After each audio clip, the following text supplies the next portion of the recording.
نوجوان باکسر عامر خان کہتے ہیں وہ پاکستان کو باکسنگ میں بلند مقام پر لانا چاہتے ہیں۔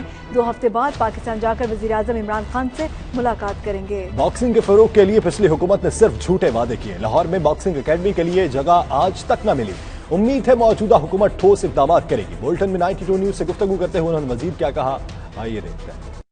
میرے پاس وہ بس ایک اکیڈمی ہے، انشاءاللہ گورنمنٹ کے ساتھ بات ہوگی میری، اور میں اور باکسنگ اکیڈمیز کھول سکتا ہوں، ایک لاہور میں اور ایک کراچی میں۔ ابھی سب لوگ پوچھتے ہیں مجھے کراچی میں کیوں نہیں فائٹ ہوتی ہے اور یا اکیڈمی آپ کھولتے ہو۔ It's up to government who can give me the space۔ مجھے جگہ چاہیے ادھر where we can build، کیوں مجھے پتہ لیاگی میں بہت فائٹرز ہے، سو انشاءاللہ ایک دن ادھر بھی میں کھولوں گا۔ خود سے پیسے لگاتا ہوں پاکستان میں باکسنگ کے لیے، پر ایک بھی چیز نہیں ہوتی ہے ادھر، سو انشاءاللہ اس دفعہ کچھ ہوگا۔ اور I have a lot of trust in Imran Khan, وہ بھی سپورٹ میں ہے، ان کو بھی پتہ ہے کتنا باکسنگ اور سپورٹس میں اپرچونیٹی بچے کو دو، سو انشاءاللہ یہ ہو سکتا ہے پاکستان میں۔